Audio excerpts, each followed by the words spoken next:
Nixon's dirty tricks ultimately culminated in among the most famous scandals in American presidential history, which is Watergate, which led to the downfall of the Nixon presidency. But Watergate is interesting not just because it's the foundational OG of all gates in American politics or even American culture, but also because it happens in the middle of a presidential election, and it happens because of Nixon's paranoia about losing the presidential election and because of Nixon's deep desire to win a massive electoral victory in the 1972 presidential election. So after the Nixon team purposefully sabotages the campaign and the career of Ed Muskie, they move on to their next major target, who is George McGovern. George McGovern, you may know from such hits as the McGovern Commission. He authored the new primary and caucus rules to make the primaries and caucus more democratic after the 1968 debacle at the DNC. And so that's their next major target, is to make sure that they're going to win a really, really big electoral victory over McGovern. And so how do you do that,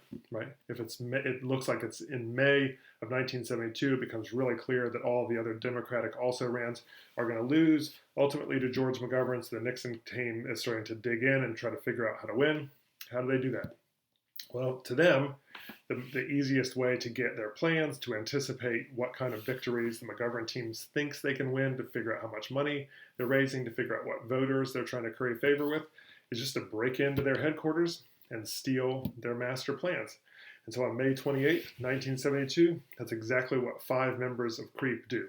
5 members of CREEP break into Democratic National Committee headquarters, which was then at the Watergate Hotel in Washington, D.C., and they're going to steal as many plans, as many schematics, as many funds, as many receipts, and as they can, but they're also going to bug telephones so they can get ongoing, active, day-to-day information. So after they steal some files, they actually set up a van, just like in the movies, where they're listening to what they hope are really sensitive information that is transpiring over phone calls from key players in the Democratic field back to HQ at the Watergate Hotel. However, these burglars, who would later become known as plumbers, euphemistically, are somewhat incompetent. And so they've planted several bugs on telephones. Most of them don't work, and the only bug that actually works doesn't bug somebody who is discussing major national strategy or speech-making abilities of McGovern or what endorsements they're trying to curry favor with. No. Instead, it is one secretary who is spending most of her time not talking about Democratic politics, but is talking instead to her friends about social plans, and is talking apparently in somewhat explicit terms to her boyfriend.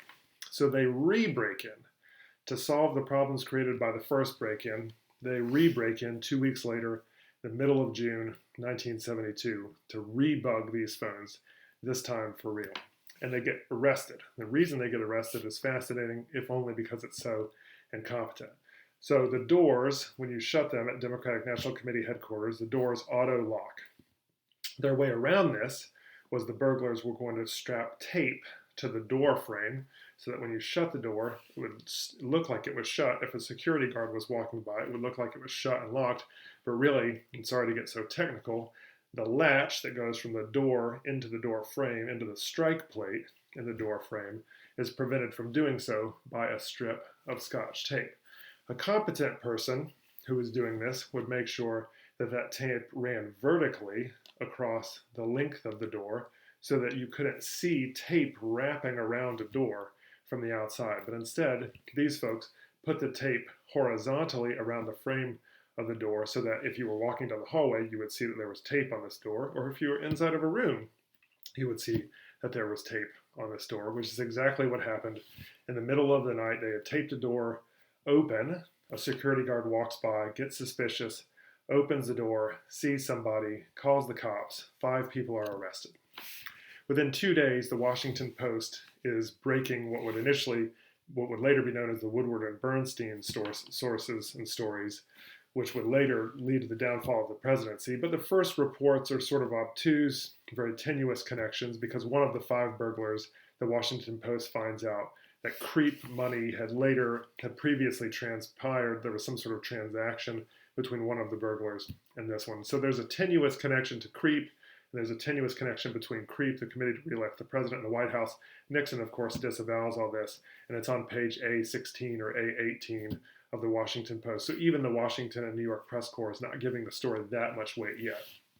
But then the Justice Department gets involved, the FBI gets involved, and Woodward and Bernstein began cultivating more sources, most famously, Deep Throat, who was the second in command, Mark Felt, at the FBI, who felt like this was a much bigger deal and was planting information in the Washington Post for both political as well as ethical reasons.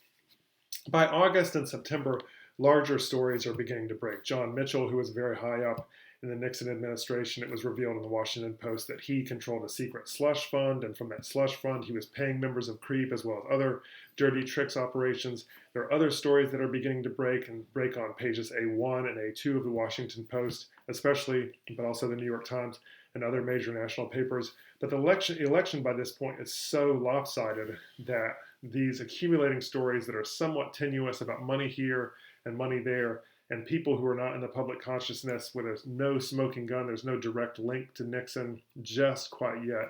It's not penetrating public consciousness, and so Nixon goes on to win a landslide election, even though Watergate is starting to kind of percolate as a story. After the election is over, after Nixon has secured what he's always wanted, which is a landslide victory among the biggest in American history, the dam absolutely breaks. Between his inauguration in January of 1973 and his ultimate resignation just a few months later, 7 months later to be precise, in August of 1973, many of his cabinet officials are resigning in protest. They're fearing for their own legal exposure. They're fearing going to jail. Some of them are starting to go to jail. Some of them are turning on their bosses and giving up information that is quite sensitive. And ultimately, the biggest dam that breaks is when the Supreme Court, who has found out, because the Justice Department has found out from a Nixon staffer that Nixon was so paranoid that he was taping every conversation that happens in the Oval Office. The FBI, the Justice Department subpoena to get those tapes. Nixon refuses, citing presidential privilege.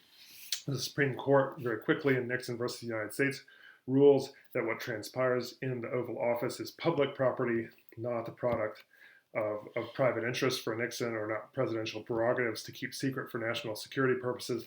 So Nixon must give over the tapes. Then, of course, there's massive Democratic opposition to Nixon's continued occupancy of the White House.